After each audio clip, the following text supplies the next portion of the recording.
This mom is accused of the unthinkable, allegedly shooting 4 of her kids, killing 2 of them. What's up, YouTube family? Welcome back to another video. It's tskids channel. Take the time to like, comment, and subscribe. It's so free. This woman accused of killing 2 of her children and have 2 in critical condition in the state of Texas in United States of America, and she blamed it on the devil. What? Let's go straight to the video. Was once on the reality show Paternity Court, trying to figure out who the father was of one of her children. This image is per Paternity Court's YouTube channel. Now, this mom is accused of the unthinkable, allegedly shooting 4 of her kids, killing 2 of them. What we're learning about her past from her time on Paternity Court to what she said about parenting just a couple of weeks ago. We're on the case presented by Law and Crime. I'm Chris Stewart. Before I get into what this mom allegedly has been saying on social media about parenting and her time on that reality television show, I want to break down with you the horrifying scene that law enforcement in Texas say they came upon on Saturday of last week. It was October 4th. Police say they were called to this gas station in Brazoria County, Texas. That's south of Houston. It was around 5 o'clock in the morning. The 911 caller, they say, was Oninda Romelis. Deputies said that they didn't know why they were responding to this gas station, but when they arrived, they found that her 4 children were shot. They were inside the car. 2 children were dead, a 13-year-old boy and 3-year-old girl. 2 other children were injured. They are now in stable condition. They are 8 years old and 9 years old. Deputies say that it's unclear if Romelis fired the gunshots in this gas station's parking lot, or did she allegedly do it somewhere else. Surveillance video allegedly shows her getting out of the car, getting gas, talking on her phone before deputies arrived. Authorities say they believe the gunshots were fired inside the car, but other than that, a lot of this is still a mystery. At a news conference on Sunday, law enforcement would not share too much detail. Here's part of what they said per Fox 26 in Houston. We've been burning the midnight oil on this ever since this dropped, right? So I can assure you we're looking into this. But then we received the court documents that have shown what Romelis allegedly told detectives after they took her into custody. Now, according to these court records, Romelis was asked whether she wanted to continue talking with authorities, and she said yes. Now, at first, when she was asked why she called 911, she said she couldn't talk about it. But when she was asked again about calling 911, she allegedly said, quote, "Instead of them doing it to me, I'm going to do it to them." Then, when the investigator asked, quote, "Do what?" Romelis allegedly said, quote, "Kill them all." Romelis then said she didn't call 911. She allegedly said she called, quote, "the devil." As Romelis continued talking, she said that she was ready to work, which detectives write in the court document that it just didn't make sense. Romelis did allegedly say that she had 4 children and said their names and their ages correctly, but when asked where they were, she allegedly said, quote, "the devil." When asked what she meant by that, she said, quote, "they're dead," and quote, "because you can't take me without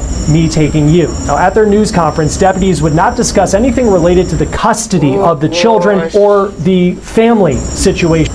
Oh my God. What all you think about that statements, what she said? She trying to call them devils, right? And she trying to say the children, when I take she out, so she had to take them on before them take she out. What kind of parent is this woman?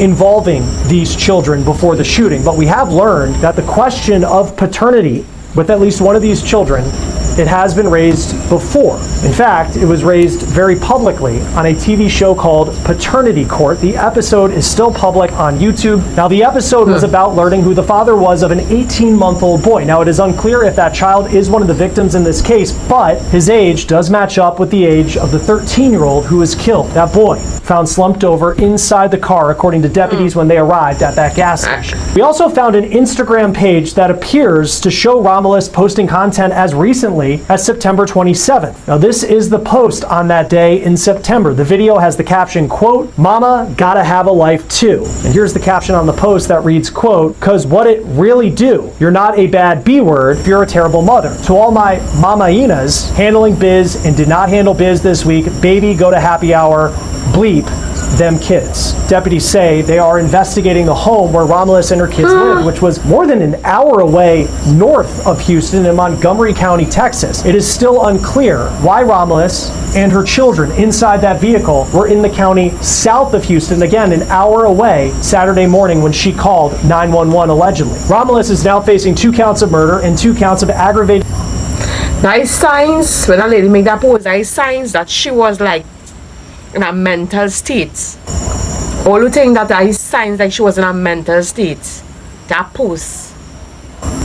Assault with a deadly weapon. Bond is set at $5 million each for each murder count and $2 million for each aggravated assault count for a total of $14 million. Law enforcement would not speculate on a motive in this case. We still don't know that. KHOU-TV is reporting that CPS has made contact with Romulus in the past, but the details of that interaction has not been made public. Now, as far as any sort of criminal record for Romulus, this mugshot is from 2022, and it was for an arrest in Georgia in Fayette County. It was related to a DUI, possession of marijuana, failure to maintain lane, and having an improper tag. Court records show that she pleaded guilty to the DUI and improper tag charges, and prosecutors decided not to pursue the 2 other charges she was facing. Joining us now to talk more about this from Texas is Anthony Asso, criminal defense attorney and a former assistant district attorney. Thank you for taking the time to be with us. I know this is an incredibly sad case.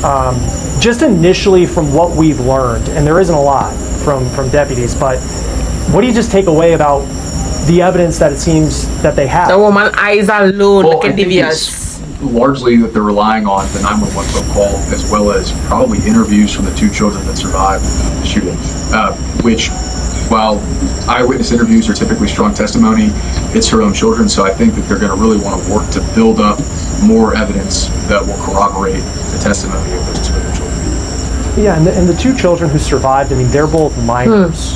How do you go about, I mean, from, the prosecution standpoint of making sure that you have a story that you could use in court, considering these kids are so young? I believe they're 8 and 9 years old who survived. Well, you want to find, in addition to testimonial evidence, you're going to want to look for all the direct physical evidence that could corroborate what happened, right? So they're going to be looking at the shell casings on the scene. My understanding is that these shootings occurred at a gas station, so we're going to want to look for surveillance video to find out if there's any footage that will corroborate the child witnesses' statements, because not only are they young witnesses, but they're also the children of the defendant in this case. And so in addition to all the emotional trauma that they're dealing with right now, when it comes down to time to potentially testify in some sort of trial setting, their emotions and feelings could be kind of up in the air. True. Being held on a $14 million bond, and I know in a lot of states, and typically you don't see bond that high. No. How does it work in Texas where someone could actually be, and I know they broke it down with the 2 murder charges are $5 million apiece, and then the 2 aggravated assault charges with a deadly weapon, I believe it was, are $2 million apiece, bringing it to 14. How does that work in Texas? Well, just like any other state, Texas has to abide by the Constitution. So you can't use bail in order to impress somebody, and everyone's entitled to bail. However, in Texas, if they put on a proof evident hearing, and I think we could anticipate that there could be a capital murder charge in this case. We don't have that much information yet, but in the event that Brazoria does file capital murder, and they did intend to seek death in this case, they could have a proof evident hearing and ultimately hold the defendant in no bond. But without doing that, and just on murder charges, she's entitled to bail, and I do think that so we'll likely see her defense attorneys file a writ in an effort to lower the bond. Still, I imagine that the bonds will be out of reach for her in these cases. Because, and still, I mean, we haven't learned a lot about what exactly links her to this shooting. Deputies have said that they believe it happened in the car. They're still figuring out exactly where. They were asked about the murder weapon. It was unclear whether they actually have that. When it comes to a bond hearing in the short term, I mean, what would be the argument that a defense attorney could have to try and lower her bond? And also the other part of it is, what's the point of even lowering it if it would be an amount over $1 million that she might not be able to afford? Sure, I think it's just, regardless, it's your responsibility as a lawyer to get the bond as low as possible in an effort to try and help her make that bond. Putting together a defense is going to be a lot more successful if you're able to communicate with your client, and the reality is if your client is in custody, that's harder. It's harder to have communication.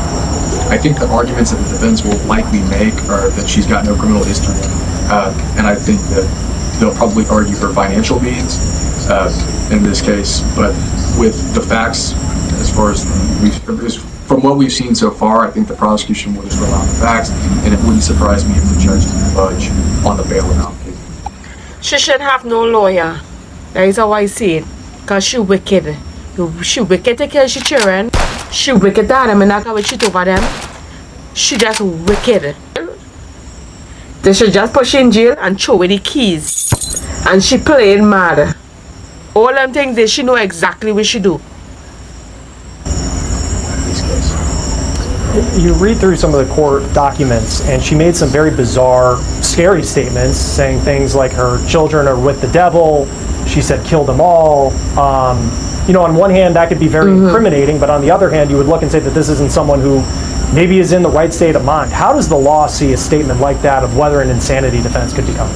Yeah, Chris, so the law in Texas when it comes to insanity basically states that you have to establish that the person wasn't aware of the consequences of their actions. So they really couldn't process what they were doing at the time that the offense was committed. It's a really high standard, and you don't often see successful insanity defenses. They do occur, but it's definitely the exception to the rule.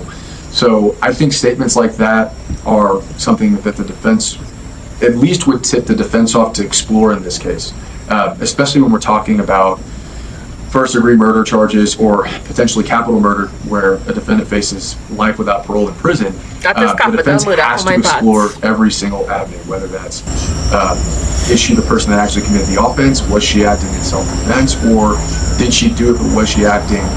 Was she insane at the time and unable? Shacklin and what self-defense? Watch how big she is to them children and them. Them children could fight with she. Watch how big she is. This woman killed she children and them, and blaming it on the devil. She should get life in prison without the possibility of parole. That is a wicked mother. I can't see a mother make 4 children, don't make no children. It have contraceptive pills for people to be taken out there to protect themselves from getting pregnant. Use those things and bringing the children in the world and treating them bad and doing them all kind of different things. All you find this right?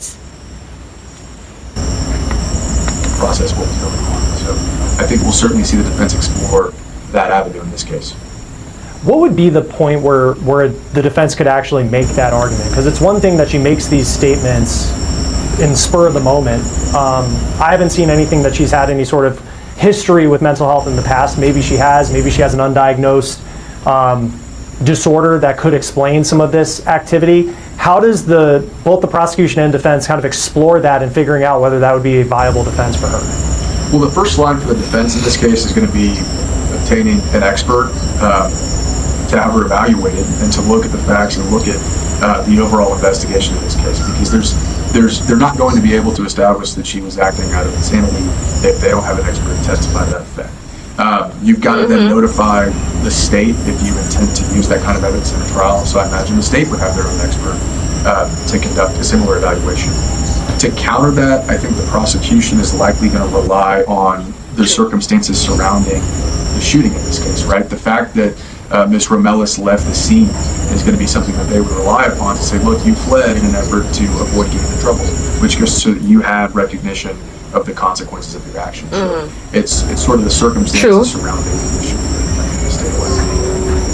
If it was found, and I'm just thinking about this, let's say she's schizophrenic and she's never known that she was schizophrenic, and they find through this evaluation that she is. I mean, what's the bar, still, even if that was the case, what makes the bar so high to actually use an insanity defense? Well, you could rely, the schizophrenic, her suffering from schizophrenia could be probative for the defense, but it's a matter of tying that into this instant offense and showing that due to that schizophrenic episode that she didn't the fly, she stayed there and called the police. Couldn't process what they were doing.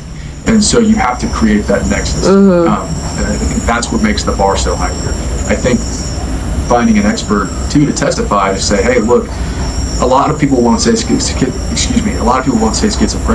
could lead to that, or could lead to you not recognizing what's going on. So it's having an evaluation that shows that, in fact, she didn't realize what she was doing at the time she charged 2 children. So I think that's what creates a high bar.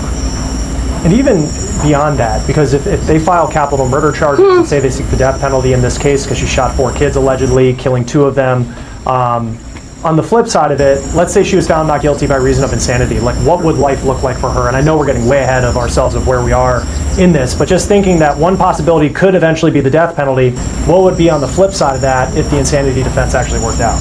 Yeah, that's a good question, Chris, because I think there's a general assumption that someone would then just walk free. And the reality is they don't. There's a structured period of time where when somebody's found not guilty by reason of insanity, that they can still, they're incarcerated, but they're typically in a state mental hospital until there's a restoration of their sanity and competency. So you don't just walk away from that without any sort of, I wouldn't use the word punishment, but ongoing treatment for whatever mental illness she was going through at the time. But I do think, you know, The my sense in the whether or not house. they can mount an insanity In the defense, I mental do home. think if there was any mental health, that's something the defense would use in an effort to sort of mitigate whatever offer she might receive from the state before a trial ever occurred in this case. And I know that you've worked cases in I should have stayed the rest of her life. You know, in a case She like can this, come if they out. do have the She evidence kill a lot that of they people believe too, that they have, and then ball, or at least that they've blame it kind on of the insinuated devil. to us that they've had, that seems like they have a pretty strong case. I mean, how likely is it that prosecutors would offer a deal down the line if it's something where it seems like she would get the death penalty for that? Well, assuming that they have the facts they need to make this case, and there's not anything to support that she was acting out of any mental health episode, Me ain't sorry for she. they're going to be really hard pressed to I sorry for them children and them. offer. The defense would be hard pressed to get any sort of offer that would resolve this case. I imagine that they're probably going to. There's going to be long sentences. I mean, I think we could see, and if they were to file a capital murder charge, we could easily see an offer of life without parole or a life sentence offering in this case. And so, under those circumstances, it typically leads to trials. And so I know you work in Houston, and she lives in Montgomery County, which, just looking at a map, is north of the city. And Well, then the Brazoria post- County is south of Yep. Houston. It seems like these are, just in terms of trying to figure out exactly what happened. I mean, they say call 911 around 5 o'clock in the morning Saturday. She's at this gas station south of the city, very far away from where she lives. Just the geographic part of this, as someone who lives in Houston, what stands out to you? Well, it's odd. I think the time of day, obviously, at that hour being, because Montgomery County and Brazoria County, specifically where Ms. Romelis lived, that's about an hour and a half to an hour and 45 minutes away. So she's at a random gas station at 5:30 in the morning with all of her kids in the back seat. It's definitely, I see investigators wanting to find out more about why she was down there. And the way they're going to do that, I think, will be through cell phone examinations. So they'll probably go more into search that phone and talk to witnesses that know more about her life. And then just if All who think she should have at the gas station, put it in the comment below. What you think about the situation? This is sad. I don't understand why she shoot she children and them. Them children and them can't do she anything. Or she had to take them out before them take she out. What kind of nonsensical thing is that? All who find out nonsensical dunceness and then playing mad. Don't play mad, you know good way to do. I think of the defense attorney that's going to get this case, and let's say the mental health argument, the insanity defense is just not there. Touch your face. How do you approach this case with her and defend someone if the prosecution, it seems that they feel like they have a pretty strong case that they have the person responsible for what happened to these kids? Well, it's hard to say what specifically a defense lawyer is going to do without knowing the entirety of the investigation. But there's a lot of things they'll probably want to harp in on. They're going to want to listen to. And then she had shit over them. Where she get the shit? She could have killed them home by close to home by she in the vehicle and went inside, get a shit and put it over them. Or where she get the shit? That's the next thing too. The statement of the two other children. They're going to want to look at the crime scene and look to see whether the crime, whether the investigation was conducted properly. Were chain of custodies when it comes to the ballistics on scene done properly? Did they do DNA in this case? And just when you look at the big picture, trying to find the holes in the investigation where the police didn't do their job like they're supposed to. I think that would be a start. I also think that there might not be mental health issues, but there's certainly things that you can look back on and try to find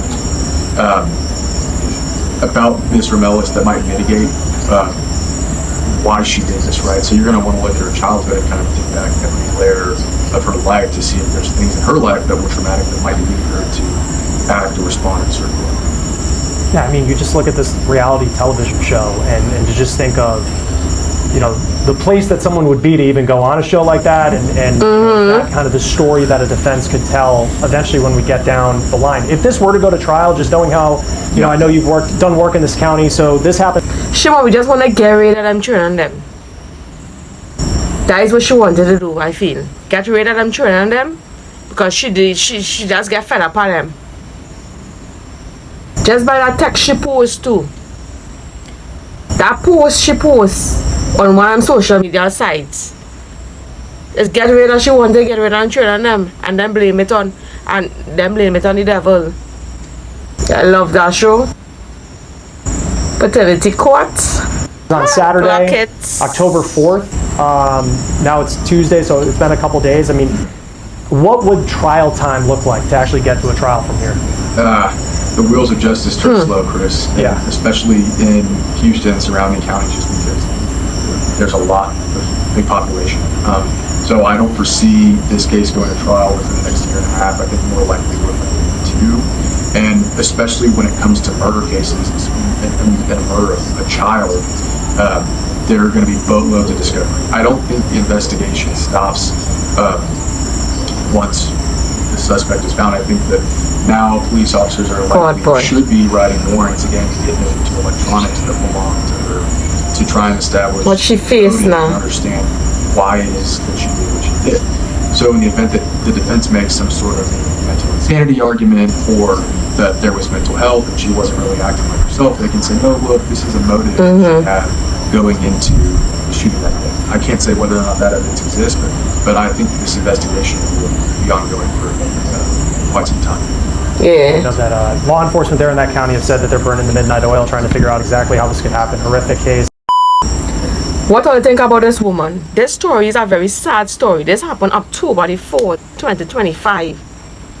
You know, once they get a phone call saying whoever is the little children and family, 2 of the children dead and 2 in critical condition, the mother did that and blaming it on the devil. All you is free to like, comment and subscribe and support my channel. Thanks for watching, and pray every day, because the enemies and them all day. Bye. Love ya.